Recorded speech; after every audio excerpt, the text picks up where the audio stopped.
Hey and welcome to Neverwinter with Aragon. So let's cover a budget build for the Warlock Healer. Make sure you choose the Soulweaver path here, and we're going to cover everything from powers, features, feats, and then go on to our gear, companions, mounts, and upgrades we want to get in order to improve and get you on a solid baseline. You'll be able to access all your random queues and should very comfortably be able to heal through them. But we're going to spend just 1 million astral diamonds to achieve all this, getting ourselves a very solid build. This video will be broken into sections on the play bar down below. You can skip to any section you're most interested in, but we're first going to start with our powers. How do you want to set it up? Well, our at-wills, we want to be using Eldritch Blast to just deal some damage, and you'll probably need it later on, especially to proc gear pieces and get some also healer resource regeneration. And then we're going to use Infernal Sanction to be able to place that barrier, that shield on you or other allies, and mainly for the tanks so that they can get that bit of extra protection. For our encounter powers, we're going to be using Vampiric Embrace as our primary heal button, then Revitalize for a more emergency reactive heal button with less cost, since Vampiric Embrace is 200 and Revitalize is only 100. And in order to cast these, you have a pool of 1,000. You see this on the left here. That pool will slowly regenerate over time, and we'll have features and abilities to help regenerate that as well. Talk about that just in a bit, but you're limited then on how often you can use these. Another benefit of Revitalize is it can remove a negative condition. And thirdly, we're going to use Warlock's Bargain. Warlock's Bargain will give us that restoration of some soul weave, along with increasing our outgoing healing for 10 seconds. For our daily powers, it will depend on your situation. For example, if everybody's grouped up, you could use Soul Barrier. It will generally give the most protection by giving them a shield if you're not using other abilities to give shield, and have that heal over time, lasting for the 12 seconds. However, if they need some mitigation to survive a big hit, Soul Pact can be better with the 10%, and otherwise just a big heal, Soul Siphon. Keep in mind of your mechanics, you have your shift ability here, your Shadow Slip, where you can just get some immunity frames every 3 seconds while using this for like 1 second. It's great movement speed. Your tab ability is particularly important. You will use this with your life mark. So you'll like tap this looking at somebody and you'll give them this mark. So if you don't look at somebody, you'll just target yourself. You give them this mark, the green mark. And then whenever you hold down that tab ability, whatever it is for you on consoles, you will channel this life pact, and this life pact will give you a heal magnitude of 1,000 every second. Class features, they're just not two great ones here, so we're going to take that movement speed one, and then we're going to take the soul bound one. As for our feats, we're just going to go with Essence of Power for the regeneration whenever we attack, deal some damage. We go with Soul Reclamation because we don't really use the at-will Soul Reconstruction. We're better off with the barrier one. We go with Soul Theft because the other one is just a bit of damage. It's not really important for us. We're just healing here.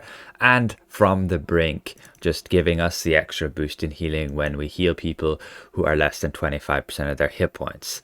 The top feat is alright, but just you are not going to cast daily powers all too often, and during that time you're casting the daily powers, they're probably overhealed already anyway. And of course you want to take Fate Pact, very important. It gives Vampiric Embrace the heal over time along with Revitalize. Keep in mind, you can stack both of these heal over times, essentially giving everybody like a 450 magnitude heal over time. If you can hit everybody with Revitalize, Vampiric Embrace, very easy because they just have to be within 80 feet. Keep in mind, you will have to hit an enemy in order to trigger this, which should be most of the time when you're in fights.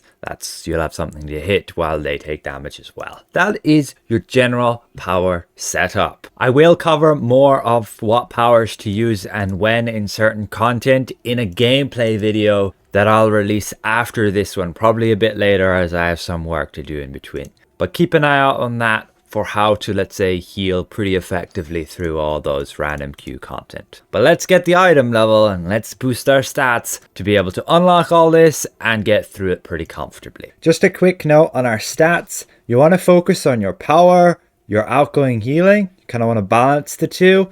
And lastly, critical strike and critical severity. Again, focusing more on critical severity usually. And lastly, your item level to get your damage, which does affect your healing. So for your race and ability scores, the best race will be ones that benefit you those stats. So Azumar for power and outgoing healing. Also has the team buff. Wood Elf for the critical strike. I don't recommend Half Orc for crit severity. You're going to have far too much as is. You could go human and you could go Dragonborn or Metallic Dragonborn. But the best option to support the team would be Drow. And tanks usually go the Renegade. For the ability scores, the best bet right now would be to go Dexterity and Wisdom all the way.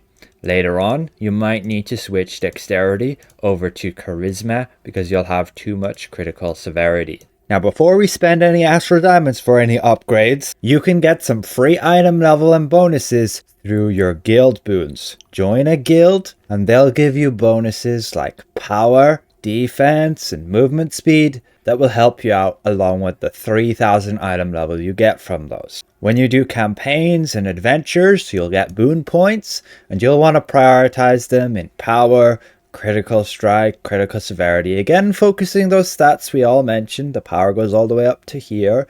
And make sure to get the movement speed here. Get like damage and damage resistance against enemy types. Get the lingering boons here as well.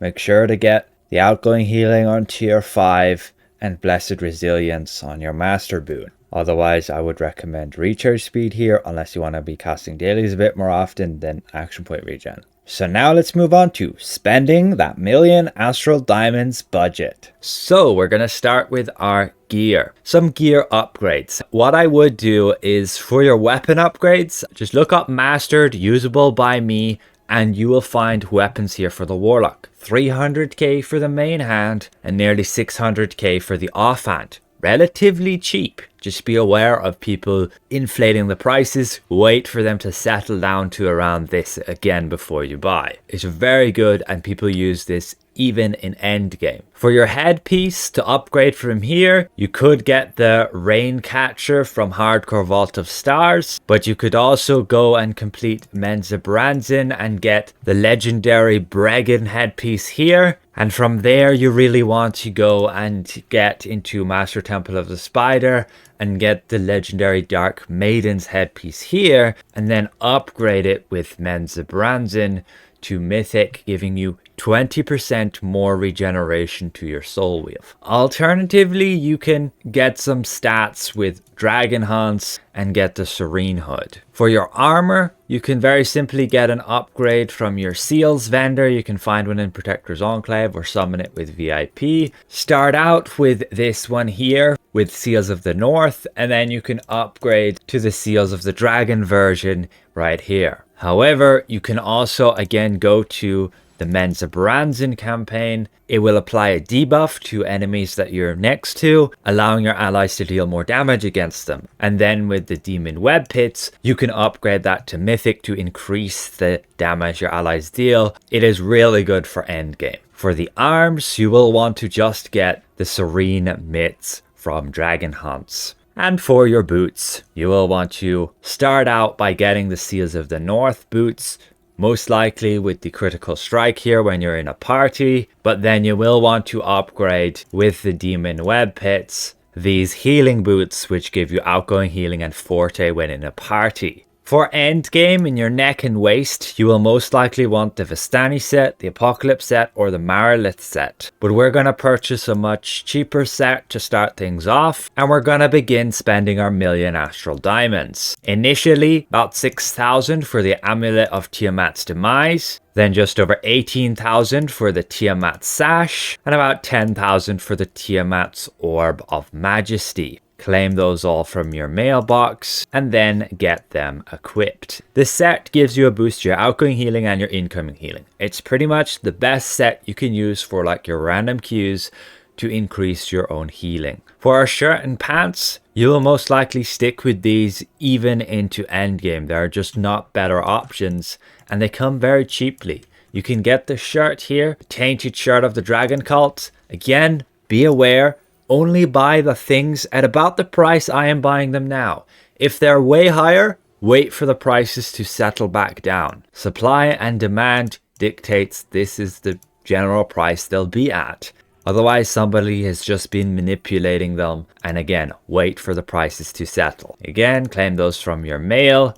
And these two you can then go and equip. The shirt gives you the outgoing healing boost. And the pants give you the power boost along with an outgoing healing boost on your stat. For your rings, you will generally want some better upgrades. But we're going to start out with just ones from the auction house, which are going to give you some nice stats. We get the legendary ring, the Fane Elder Zealot's ring. Again, be careful of the prices. Don't pay much more than this. And the Abyssal Touched Topaz ring. Be aware again, there's only one here. Yesterday when I checked, there was over 20 of them. Pretty sure somebody's trying to manipulate the prices on these. Be careful. We're going to buy this one, but let's cover some alternatives. You can get the Abyssal Touched Amethyst one. You can get the Ivory Drow ring. But for endgame, the best would be the Glowing Restoration ring. So if you have some extra diamonds, get this one. But you can get a higher item level version.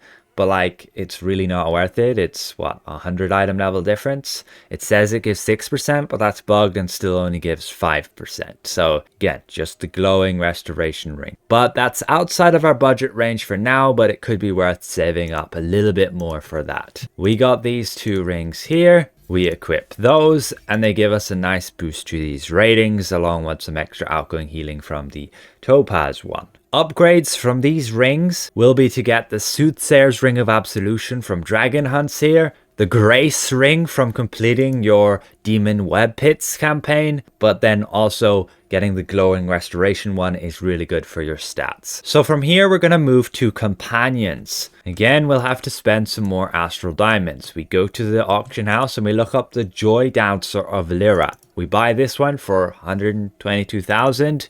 Again, be careful of the prices here. You might have to spend upwards of 140,000. That is okay. Then also go and buy the Hawk. Make sure you're buying just the Hawk, not the Hunting Hawk. They are two different things entirely. Very cheap there. Then also the Lightfoot Thief here, about 10,000. The Red Cap Companion here, nearly 12,000. The Durgar Thurge, 10,000. And Lilend as your healer companion. So once you got those, make sure again to claim them from your mail here. And we're going to use one of them as our active companion, which is Lilend. The reason is because she's pretty cheap, she's on epic, and she has decent heals. You can see that via this table here. Lilend on 6th position there, pretty good. The reason I take her over like the Apprentice Healer or Celeste or even the Fawn is because she has heal over times, which is going to better synergize with your heals. So go and equip all of these companions. If you have said companion already, again, you won't have to buy it and you can save yourself some Astral Diamonds like we have this one and get the Joy Dancer. Now, again, as summoned, we want to be using Lilend. Ignore all the ones I have already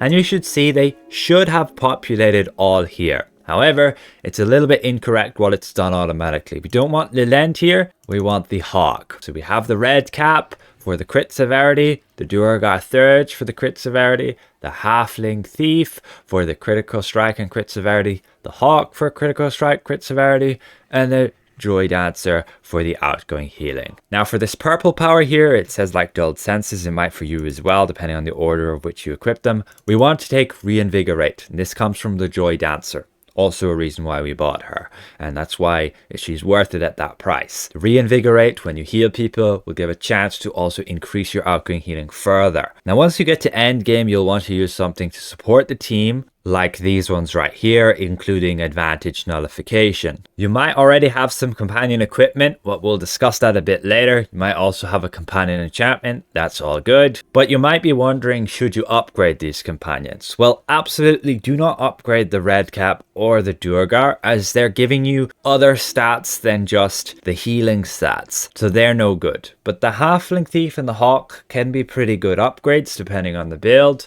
and the Dancer of Joy can also be pretty decent. It's okay, the outgoing healing is very valuable, but it again doesn't give you only outgoing healing. It gives you another stat which is not so important, incoming healing. The best ones for endgame generally would be the Tamed Velociraptor. You can get that via your Reaper's Challenge store. Your Golden Bullet, you can get that through the Hero's Path. The Deep Grow for the power, or even the Alpha Compy. The Quickling, and like the Polar Bear Cub. Just, yeah, you saw there, they're all really expensive, and that is because they're like the best ones for healers in general. The entire list of the best bonuses of the companions are here for healers. So from there, we're gonna move to our mounts. The first thing you will want to buy is a Tyrannosaur. You want to make sure you get the legendary version, and it has the Commander Tyrannosaurus Rex in power. About 350,000 astral diamonds, but well worth it. You can use this power even in endgame, it is really good. We claim the mount here and then go ahead and equip it. It should give you the ability of Commander T-Rex here. I have the mythic version, the King of Spines, so I'm just going to use that here. But you will have a little bit less item level. It will also rank off your bolster, but the powers will be the same. The T-Rex power and the Ferocious Predator. Then we go to our stable. Here you will want to slot in that T-Rex. So for our example, we slot in the King of Spines, but you will have the Commander T-Rex. And now we want to populate the other 4 options here. Again, I'm going to pretend you have nothing. If you do have mounts that can fulfill the requirements, then use them instead. But we're going to get the Storm Raider just here, the Gorgon, the Apparatus of Gond, and the Axe Beak. Now the reason we're buying these is for their Insignia slots. The requirements matter on those, and you'll see why. You can buy alternative mounts than the ones I'm buying here. You just have to go through all of the mounts, make sure you buy them at Epic, and just right click them and inspect what insignias they can have. And if they align with the insignia bonuses that I'm going to show are good, then you could buy those instead. Again, be careful of the prices and people inflating them. Again, claim those 4 mounts from the mail and go and equip them. Again, if you already have one, it will tell you so, and you could just go and sell it, or yeah, if you already have it, check before buying. Again, equip those in your stable here. Once you have them all, we now need to get insignias to put in these slots. So again, we go to the auction house, we go to the insignia section, and we're just going to look up green insignias. But what we need is 6 regal insignias. So we'll buy these 2 and these 4. It does not matter what type of insignia it is for now, but once you get to endgame, you will want to get like aggression ones and brutality ones, as they will give you the stats to help for your healing. There are also rhythm ones, but those can be pretty expensive. But now you need 2 barbed insignias as well, 5 enlightened insignias, and finally 2 illuminated insignias. Again, it's 6 regal ones, 2 barbed, 5 enlightened, and 2 illuminated. Now you need to slot them in. So for your T-Rex, you want a regal, another regal, and a barbed for Protector's Camaraderie. For your Apparatus of Gond, you want a regal, an enlightened, and an illuminated for Gladiator's Guile. For the Axe Beak, you want that barbed, the illuminated, and then a regal for Shepherd's Devotion. And the final 2, you want a regal, an enlightened, and a second enlightened for Assassin's Covenant, with then the exact same on the final mount. 2 Assassin's Covenant, 1 Shepherds, 1 Gladiators, and 1 Protector's Camaraderie. That is what I see is about the best here for this point in the game. You can of course try and get another Gladiator Skull instead. You could switch the Gorgon over to Gladiators using an illuminated instead of this enlightened, and you will get a second Gladiators, but it will give half as much as the first, so only 5% movement speed. Again, when you want to get to endgame, do not upgrade these insignias. Generally buy them on Legendary and upgrade, or just buy them straight at Mythic. And you will want to get Brutality ones and Aggression ones in most cases. Sometimes you might want some Dominance ones later on, and maybe even some Rhythm, but usually not. So now we want some collars. And they've gotten pretty cheap because people have opened a lot of lock boxes. So just look up Epic Collar Choice Packs and buy 5 of these. We got the bargain of a century. 35,000. Nice and cheap. They can go up to 20,000. Do not spend more than 20,000 for them. So we claim them and we have 5 of these in our inventory. We need 5 collars. You can only use 1 of each type. That means you could only have 1 practical, 1 sturdy, etc. So I recommend getting the rough astral diamond one here, the sturdy crescent for the encounter power damage, the supportive regal for the outgoing healing, the unified crescent for the movement speed, and the wayfaring barbed for the crit severity. Simply go and slot them all in. Doesn't matter what order, but again, make sure it's 1 of each type. And you have to have an epic mount or higher to make use of an epic collar. At this point, we're at 34,900 item level, just a little bit shy of getting enough for the random advanced dungeon queue. So what we're going to do now is look at our consumables. This will help a ton. Now you might not use these all the time, but every time you invoke every day, you will receive one of these ardent coins. And you can spend that in this Vault of Piety. And as a healer, I recommend getting the Wildstorm Elixir. It's going to cost you 2 of those coins. You can also just buy these from the auction house. I have a load. I can buy a ton of these just because I invoke every day on this character pretty much. So here in your inventory, you're going to have that flask. And when you use it, you can see it's going to give us that 2,000 critical strike and, more importantly, 5% critical severity. Boost that further. That does make our critical strike maxed out. Now what you want to do as well is look for Flask of Potency. You can buy whatever rank here. As long as it gives you 5% crit severity, that's the most important part. When we have enough astral diamonds, we should be fine to just get the best ones, which are rank 3 plus 1 at about 10,000 astral diamonds. While we're here, we could go and get some squash soup for nearly 100,000 astral diamonds. It would give us the boost to critical strike and critical severity. It's the best buff food you could use, but that's quite expensive, and I would recommend playing events and getting that for yourself. But we can just get some watermelon sorbet instead. Not as good because it's only going to give us power, and then it gives us some accuracy, which is pretty useless on a healer, but at least it's much cheaper. So we're just going to use these 3 consumables to boost our stats. You can see this in the top left here, the Cord Storm, Potency, and Watermelon Sorbet. This makes our stats look pretty good. Now if you have some extra astral diamonds like we do, you could get some enchantments. You might already have some as well. Don't be afraid to slot them in, but I also recommend doing your adventure, the Acquisitions Incorporated. You can do that at this point, and when you get to Temple Intrusion, you'll get a choice pack which will allow you to choose a combat enchantment, and I highly recommend choosing the Soul Shield from there. It gives us the 1000 item level, but also gives us the ability to get resurrected immediately whenever we go down. Really good for a new player. You might make a mistake, screw up, die, and then this will instantly revive you. So you can see our stats are looking better again with that item level boost. So let's go and increase our critical strike by maybe a little bit. We can get some companion equipment. We need critical strike, so we can look up Fierce and just buy,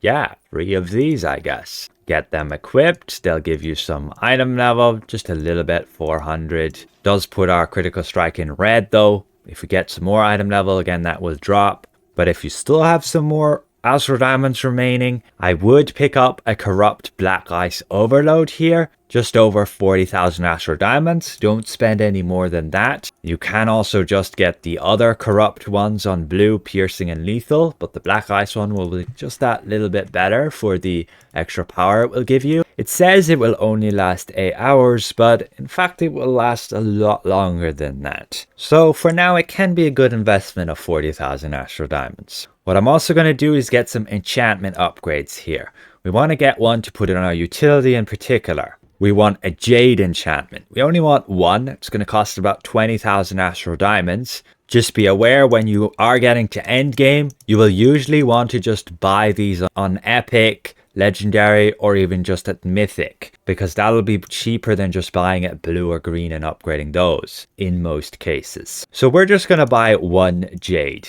Again, you could obtain some free enchantments by just leveling up. We would like to get some garnet enchantments, and I would recommend having these, but they're pretty expensive. But since we have the astral diamonds, we're going to buy 2 of these. Again, just by leveling up, you'll probably have a bunch, and I would recommend having a Jade in your utility and putting garnets in offense. So the last thing I believe to talk about would be our artifacts, which you should be using here. Well, you probably only have green ones, and it's not within our budget range really to get any better. Artifacts will primarily be used in an artifact call to increase everybody's damage. So you end up with this burst window where everybody does their big hits, their big daily powers, their big mount powers, and does a ton of damage. That's for the DPS players. So it's your duty to support that. So your best bet is getting like these top 10 artifacts. You can add in the new crystal artifact here as well. And in general, I would recommend just buying at Mythic. Make sure it has the Unbound tag, the orange Unbound. So on this list, we have the Lantern of Revelation, and it's only going for 500,000.